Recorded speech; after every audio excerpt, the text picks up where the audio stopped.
Welcome to Sports Talk with L-Beasley. It is Tuesday afternoon here for me in Detroit, Michigan. And today, we're going to have it's going to be a little bit of a short show, but I have two topic requests from fans. Both are concerning NFL football. One topic I actually wanted to discuss yesterday, but unfortunately I ran out of time, so I didn't get a chance to talk about it. So a couple of my fans requested that I talk about it today, so I'm going to oblige that request. And another one is also concerning, as I said earlier, the NFL. It's another topic request by a fan, so I'm going to bring those up a little later. First, I want to clear the air about something. On my show yesterday, I brought up the Chicago Bears defense and just them as a whole, in the way that they played the 49ers.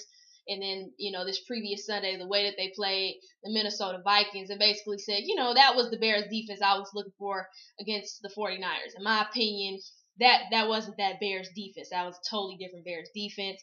Not because they got necessarily outplayed, but because they just didn't come out prepared, or they didn't come out prepared. They looked like they didn't want to play, whatever the case may be, and that was my point. The Bears defense we all saw against the Vikings, that was the Bears defense I was looking for. An intensity type Bears, ready to come out, ready to tackle and things like that. And one of the viewers, I guess, who saw it, he felt like I was a Bears fan. He actually said, I feel like you're a delusional Bears fan. And, the delusion part didn't bother me. It was a little disrespectful, but that didn't bother me. The part that bothered me was the Bears fan part. Listen to the first sentence out of my mouth. I'm from Detroit. We don't like no Bears. I don't like no Bears. I mean, like I said, I don't have favorite teams. Everybody who keeps asking me, what's your favorite team? I have seen a couple requests for that. I don't have a favorite team. I do not have a favorite team. I have favorite players, coaches, systems, mascots, color, food. I got favorites. But I have favorite players. I have favorite coaches, but I don't have a favorite team. I'm not, like I said, I like certain teams, but I don't have a favorite team. I'm not, like I said, I'm a hometown girl. Like I said, I definitely support my Detroit Lions, my Detroit Pistons, my Detroit Red Wings, my Detroit Tigers. Last favorite team I had was the Detroit Shock. And if anybody followed WNBA, you know who the Detroit Shock were before they moved to Tulsa. So that was my favorite team of all time as far as I'm concerned. Okay, so that was your question, So I just wanted to clear that up. I'm not a Chicago Bears fan. I'm a fan of Lovie Smith.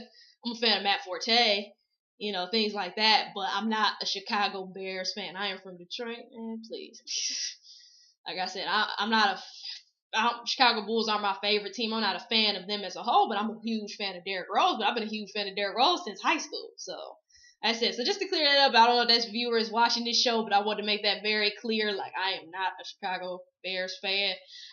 But just wanted to clear that up real quick. Just get that out, in the open, and also clear up the favorite question. But moving on to the Monday Night Football game that went down last night, and what a game it was. Carolina Panthers ended up beating the Philadelphia Eagles 30-22. And amazing performance by Cam Newton.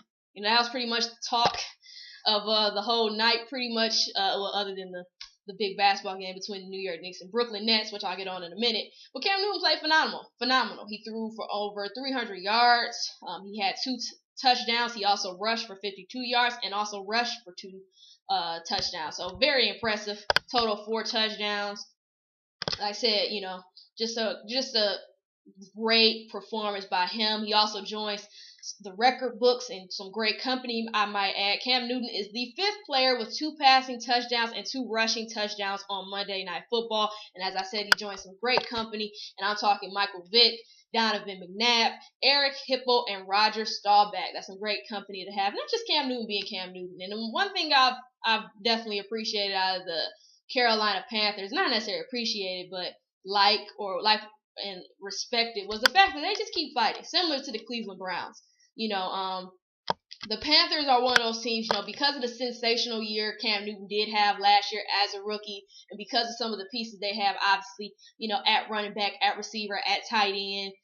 Some people expected this Panthers team to have a way better season than what they're having. Obviously, right now they're 3-8. Teams, a couple people, experts, fans, expected this team to be a little bit better than they were, and unfortunately they've struggled and they've, haven't had a successful season. But I just admire the fight in them. Some people on a 3-8 season would give up, wouldn't care, just be like, we don't care, we done, we're not even gonna try to play. They continuously go out here and fight.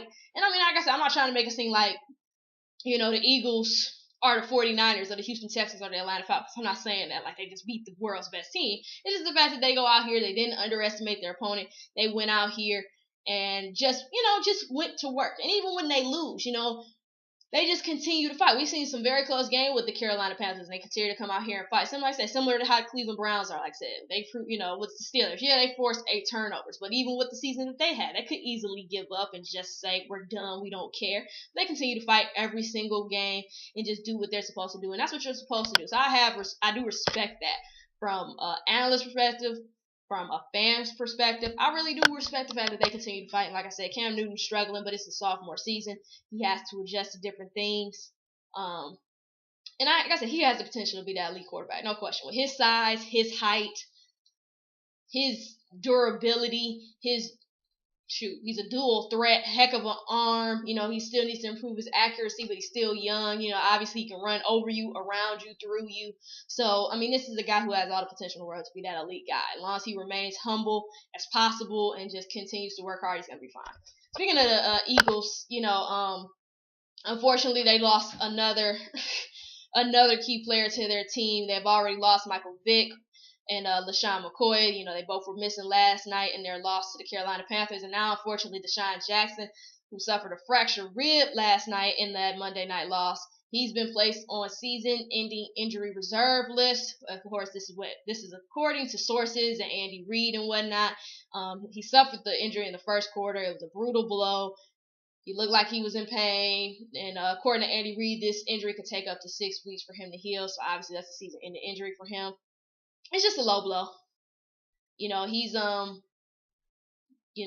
Jackson had the third most targets without a drop this season after dropping at least 5 passes in each of the previous 4 seasons. So, basically he had, he's been working hard. Like I said, obviously he's had his struggles, like I said, the whole Eagle team has. So, but it's just, it's not good to see anybody go down, but for the Eagles, it just goes from bad to worse. And, obviously Andy Reid is a huge reason why this team is the way that they are. We'll see what happens with that, but just wanted to bring that up. Unfortunately, Deshaun Jackson is out for the season. Like I said, we'll hear more about LaShawn McCoy and Michael Vick as time goes on, I'm sure, but just a big blow, regardless if Michael Vick or LaShawn McCoy come back or not. That's still just a huge blow to the Philadelphia Eagles. So sorry to hear that. All right, getting to some of the fan requests. 2 of my fans asked me on my last show to discuss the Baltimore Ravens and the San Diego Chargers, and to be more specific, the fourth down sensational play by Ray Rice that put the Ravens in field goal position, which they end up converting. They go into overtime and end up winning by a field goal. If somebody wants to know my pretty much my thoughts on the whole thing, and like I said, it's something I wanted to talk about yesterday. I just didn't have enough time. But this moment was crazy. It was very, very crazy. But my thoughts on it. First off, I guess let me set up the moment. It was 59 left in the fourth quarter. 16-13. No, I'm sorry. It wasn't even 16-13. It's 1 minute 59 left in the fourth quarter. Now, me personally, Joe Flacco, I really thought he was going to throw a Hail Mary on this play. Obviously he didn't see anybody open. And that's the first thing I really wanted to talk about was the fact that Joe Flacco, he could have easily threw that up. It's 4th and 29. He could have threw up a Hail Mary and said, to heck with it. Basically, I'm just going to throw it up and see if one of my receivers can come down with it. He could have. But instead, I think he made a pretty smart play. He dumped it off to his playmaker. He dumped it off to Ray Rice.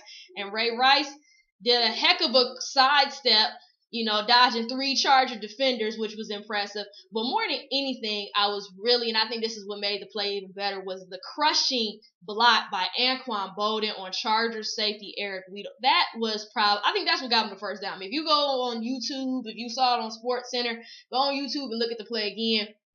Ray Rice did a sensational job, like I said, of, getting, sidestepping the 3 Chargers defenders. No question. He did a heck of a move, but you could clearly see Eric Weddle coming in for the charge, and I think he might have been able to tackle Ray Rice, but thanks to Anquan Bolden, who made the point of coming back from downfield and, like I said, executing a crushing blow to safety Eric Weddle of the Chargers, and I think that ultimately freed up Rice to dive for that first down marker between a pair of defenders, and it was just a sensational play. That's Ray Rice.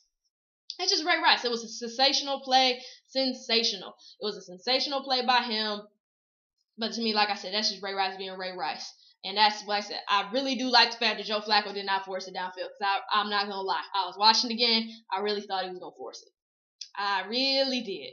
I really thought he was going to force it downfield, and he did a great job. Like I said, just putting in his playmaker hands and let him finish it off, and he did a great job. Obviously, the field goals are what ultimately win you the game, but without Ray Rice and that sensational run, and without that great, amazing block by Anquan Bolden, and even the intelligence of Joe Flacco at that moment to, like I said, to dump it off to Ray Rice, you don't get that win. So that was just impressive. That's a moment in history right there. It's a huge moment for that Ravens team. That win coupled with the Pittsburgh Steelers loss put the Ravens in a position to possibly secure their second straight AFC North title. So that was good. It was just good for them. Like I said, it was a great win for them from a fan standpoint to look at, and a great moment, but just even for the fact that it helps them get to where they want to be as far as, once again, the AFC North title, the playoffs, all these different things is going through their heads. So it's just a sensational play, but that's Ray Rice. Ray Rice is a playmaker. He's responsible for changing basically this game as we know it. I laugh and say all the time, the NFL has changed. Before you needed that rough, tough running back, like your Frank Gore. You needed him to be able to go in there and knock people's heads off. Deshaun Alexander back in the day. Those were the people you needed to, on your team to definitely be successful. Yep, those are the people you wanted. You wanted your tough guys who could run through people, go through those blocks, go through those linebackers and defensive linemen. And now, thanks to Ray Rice, who's one of the key contributors, you want that dual threat running back, somebody who can go to the outside, maybe is strong enough to run over a couple people, but more than anything, is somebody who can be a pass threat, somebody you can dump it off to, and run a screen play, or somebody who you can actually send downfield, 15, 20 yards and hopefully come up with a catch. Ray Rice is he's partly responsible for that, Matt Forte is another one who's partially responsible for that, and many more, and even having other running backs change. Adrian Peterson's getting more involved in the passing game. He can still truck you, simply running the ball or not, but even him, you're seeing him getting out more and trying to catch the ball as a receiver, and doing some things and some screen plays as of before. Adrian, you just hand it off and let him run over people. Now he's doing some different things. Some other running backs are doing some different things, so that was just great to see. Like I said, that's just Ray Rice being Ray Rice. So if you want to know my thoughts, those were my thoughts. Amazing play, history-making play. It was a heck of a play. I got it saved on YouTube. I'm never letting it go. That was a heck of a play by Ray Rice to get the win for the Baltimore Ravens. And good job out field goal kicker, doing your job and knocking out field goal. So that's my thoughts on that. My other fan request was actually one about my hometown team, the Detroit Lions. Somebody wants to know what were my thoughts on Matthew Stafford this season. Because he hasn't had the best season, everybody's always been saying, what's wrong with Matthew Stafford? Does he just suck? Is it, the coaching? Is it chemistry issues? Is he hurt? The chemistry part, you never know. There's so many issues right now, discipline-wise, with that Lions team. And obviously, Matthew Stafford hasn't shown any issues of discipline. But, with Adama Sue, other players, Titus Young, obviously that locker room has had some issues. So you never know, that could have something to do with it. But my personal thoughts on this whole Matthew Stafford situation have been this. To me, this is Matthew Stafford's sophomore year. And I know some people are going to say, well, what are you talking about? He's been here since 2009 playing for the Lions. This is basically his fourth season. This is not his sophomore season, but in a way it is, because you have to remember, his rookie year, I think he played maybe 9 or 10 games. His second year, he only played 3 games. Last year was the first year he played a full season with the Detroit Lions. It really was. That was his first year he played a full season with the Detroit Lions. And not just him. I'm talking other key players. Nate Burleson, Calvin Johnson, Tony Scheffler. Obviously we still had injury issues, but that was the first time defenses could truly analyze Stafford's game, and not only just his game, but our entire offense. And that was our coming out party. So you better believe that every coach, whether they beat us or not, every coach, every player was studying our film, trying to figure out what is it about Stafford, what is it about this Lions team. And I think, quite frankly, he's being forced to adjust to some defenses now that he didn't see before. And that's really the thing. Like I said, I know some people are going to say, well, that's not his huge sophomore season. And I'm like, it's evidence. Cam Newton is proof. Sophomore season. He's struggling. It's part of it. Yeah, it's not just him. I mean, part of it is his team and the coaching and whatnot. But he's struggling in his sophomore season because people are getting adjusted to the Carolina Panthers, so they have to adjust too. It was no different than Josh Freeman, who had a sensational rookie year, and then his sophomore year he struggled. But people have to remember, hey, when it's your sophomore year, once you're known, they're studying you. They're trying to figure out what can I do to make sure this doesn't happen to me again, or make sure that he doesn't burn us like he did last time, whether they beat you or not. And I think that's what's happening. And obviously, that's not an excuse for some of the stuff that Matthew Stafford does. Some of the stuff Matthew Stafford does, in my opinion, is just stupid. But a lot of it has to do too with pre-snap adjustments. Halftime with Stafford, what I'm noticing is he's not reading the defense correctly.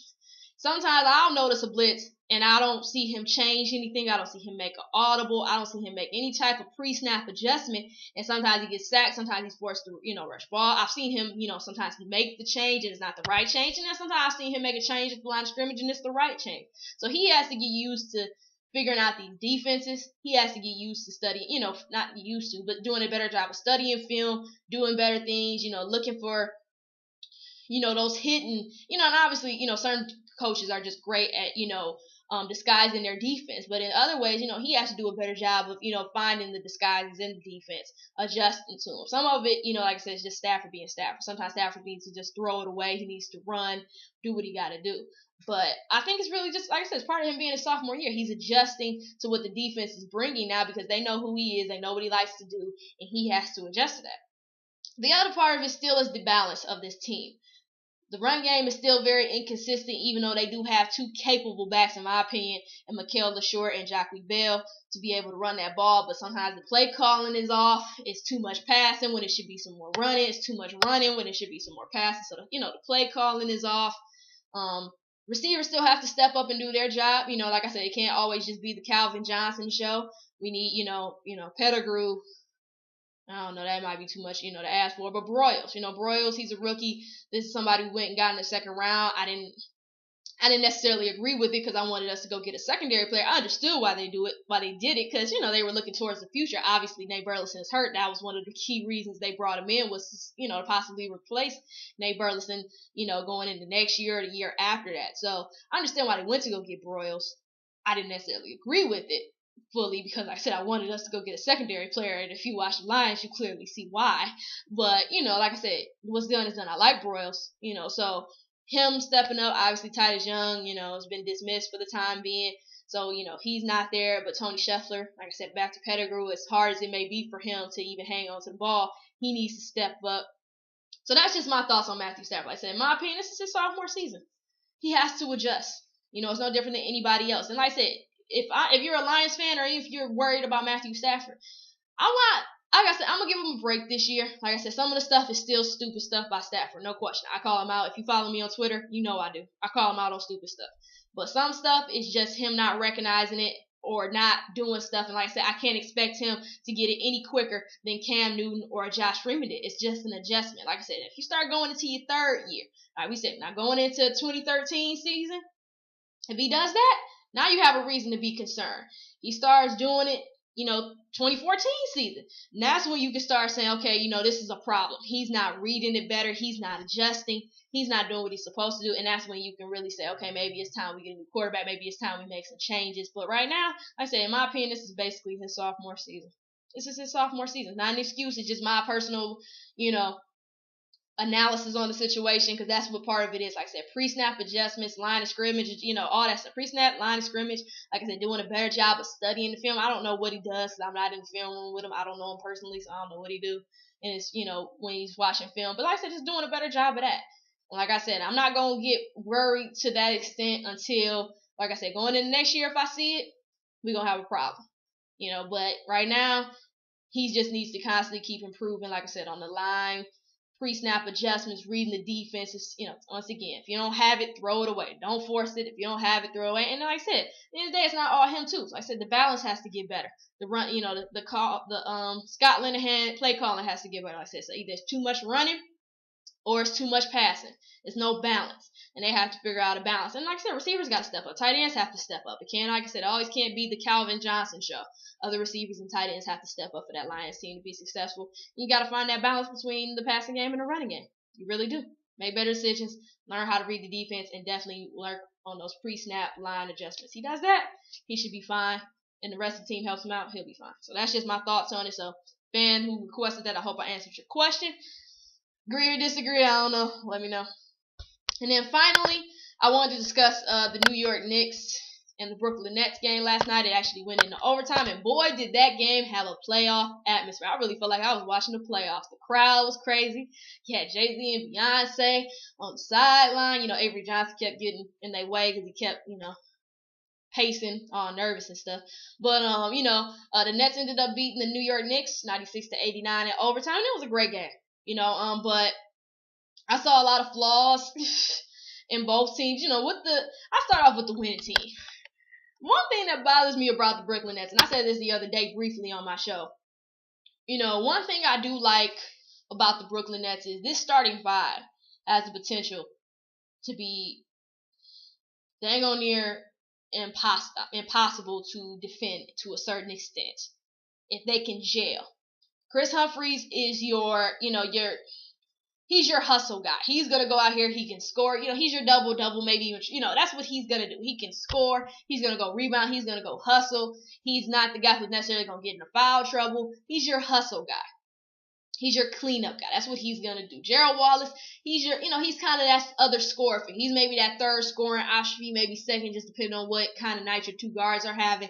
He's that other scoring option for you, that person who should be able to defend for you. Like I said, obviously spreads the floor because he can shoot, he can drive against you. A little bit veteranship to him. Brook Lopez, obviously, he's your center.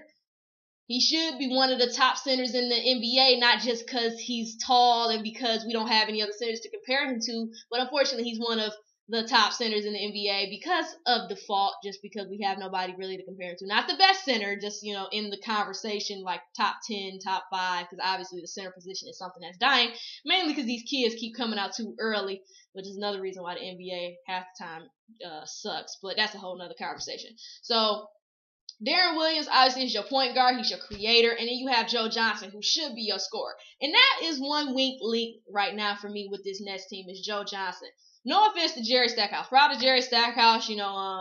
He's been doing, on certain games, yeah, he's been showing up for sure. He had 14 points last night. He had some key threes. I think he was 4 or 5 from 3, 4 or 6 from the field total. So, obviously he did his job. He came in here and did his thing. But for Joe Johnson to be outscored by Jerry Stackhouse, that's unacceptable. And that's not, like I said, that's no disrespect to Jerry Stackhouse. That's just me saying, Joe Johnson, what are you doing? What is the problem? 3 of 12, 1 of 4? This is not Atlanta. This is not where you have to be concerned about double teams and triple teams because everybody's worried about you. You're on a team with plenty of talent in that starting five. There's no reason why you should be averaging, you only got 8 points and you 3 of 12. And that's a continuous problem that he has. And like I said, if he doesn't step up, that team is going to struggle. Like I said, this team still needs to gel. The main thing that also worries me about the Nets just going on in the future is their bench. Reggie Evans, like I said, he's kind of, like I said, another Chris Humphries, maybe without the scoring, though. He's going to go out there and just get you rebounds. Hustle, hustle, and hustle. That's what Reggie Evans is going to do. He might, he's going to do some blocking probably, too. But, that's what Reggie Evans does. He had 14 rebounds last night. That's exactly what he does. He rebounds, he hustles, gets you a point here and there. That's what he does. But after that, your bench gets kind of scarce. Obviously, Jerry Stackhouse, like I said, he at times definitely steps up. But after that, you got Andre Bloch, you got Josh Childress, you got C.J. Watson, you got Keith Bogans, guys who I don't know if they're going to be able to really help this team. Obviously, Marshawn Brooks, who I think is a key member, he didn't play last night. But that's when that bench is, I'm getting concerned more about the bench. But if that starting five can't get it together, I don't see how this Nets team is going to succeed anyway. So like I said, it was a good, tough win for them. They took advantage of the mistakes that the New York Knicks made.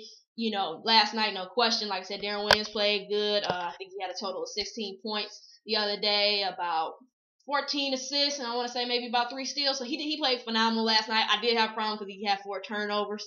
Because I think Darren should only be averaging 1 or 2 turnovers a game, if any. But he played well. He played well last night. So obviously his shot selection was still a little off, but he still played well and led this team, which is what he's supposed to do and you like to see. As far as the New York Knicks go, impressive game by Tyson Chandler for sure. 28 points, 10 boards. Boy was a monster. I think he had about 2 steals, no blocks. That was a questionable stat, no blocks. But he played phenomenal. He had good shot selection. Nobody could stop him in the paint. He was 12 or 13. Hit all his free throws. He was impressive. Carmelo Anthony was impressive all the way up until clutch. Didn't really get on the ball like I wanted them to. But they really looked more out of sync than anything the other day without Jason Kidd, both offensively and defensively. Obviously Raymond Felton, in my opinion, is not a creator. That's one thing I always say with Raymond Felton you lack if you're a Knicks fan or if you're just watching New York Knicks. Raymond Felton's not a creator in my opinion, not a great one. He can create, but that's not what, he comes from a North Carolina system. He wasn't like Ty Lawson. He came from a North Carolina system where the system, the play calling, the play sets made him a better creator than what he really was. On New York, it's starting to show. Like I said, he had 5 assists, but he also had 5 turnovers, and even his shot selection. He was 3 of 19. I don't have a problem with him taking shots, but when you're taking way too many shots, and not only too many shots, but tough shots that you can't hit, or I don't even think you shot before, that's my problem. Get the ball in the right man's hand, which was Carmelo Anthony. And like I said, Raymond Felton, every shot he pretty much shot, for the most part, was a tough shot that I didn't feel was a good shot. Like I said, he was 3 of 19. The bench yesterday was kind of off. Ronnie Brewer, he ended up leaving because he had, he dislocated, I think, one of his fingers in his left hand, which was a huge blow.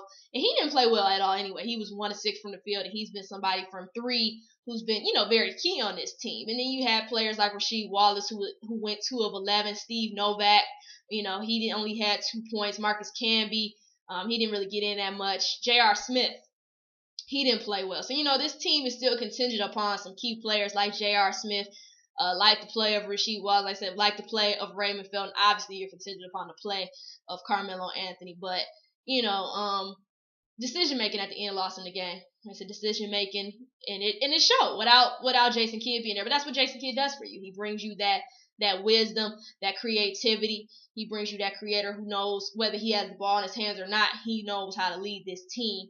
So it definitely showed. Without Jason Kidd last night, this team struggled. But like I said, my question remains with the Knicks. Everybody wants to keeps asking, well, what do you think of the Knicks? My question, I'm just waiting to see what's going to happen when Amari Stoudemire gets back. That's been my key, to this whole situation. Yeah, they're playing great. Like I said, obviously they lost last night, but, like I said, they've been playing well. I like what I'm seeing out of Carmelo Anthony. I'm happy that they're all buying into the defense and the system, and they're playing they're playing efficiently offensively. So I like what I see, but the big question is, what is going to happen when you play Amari, or when Amari gets back? When Amari gets back, what is going to happen? Is he ready to come off the bench if that's what he needs to do? If not, if he has to start or you let him start, is he ready to be a team player and play his role? And it all just goes back to, the mindset of this team. Are y'all ready to go challenge the Miami Heat, the Boston Celtics, whoever the heck else standing y'all way for this ring? Are y'all ready to go? Because I think talent-wise, you got what you need. I mean, you got a good bench. That's one thing I do say about the Knicks over the Nets. They have a good bench. No reason at all. Just, it's going to be real interesting to see once Amari Stoudemire gets back, what this team does. But for the time being, like I said, just show real lack of, like I said, horrible decision-making, in my opinion, which is what lost in the game. Like I said, you obviously saw what they lack without Jason Kidd. So that's just my thoughts. So anyway, that's my thoughts on today's show. Be sure to let me know what you think, if you agree, if you disagree. I'd love to hear your thoughts. If you have a topic you want me to discuss, as you guys can see, I'm always honoring fan requests. So if you have a topic you want me to discuss, please let me know. Player, coach, team, sport, doesn't matter. Let me know. I'm always happy to honor my fan requests, so be sure to let me know that. If you want me to be a guest on your show, let me know. I know everybody's been wondering, why you're not saying to be a guest on your show? Well, I'm actually doing some expansion plans on Sports Talk with L-Beasley that I hope to announce soon, maybe, probably in the middle of December. I'll probably announce it. So once that happens, we can start talking about the guest, segments again. But for now, I won't be having any guests on my show because, like I said, I'm expanding on Sports Talk with L-Beasley. But like I said, if you do want me to be a guest on your show, I'm more than happy to. Like I said, all my contact information is at the end on the credits. So if you, email me, tweet me, message me on YouTube, whatever you want to do, message me on Facebook, let me know. Always happy to do that. Go check out MoneyballSportswear.com. They're a huge supporter of my show and me, Lauren Beasley. So go check them out. Check out their clothes. You're going to love them. MoneyballSportswear.com. The only way to ball is Moneyball. Once again, thank you for tuning in. Keep the comments coming. I appreciate them. And I will see you guys tomorrow.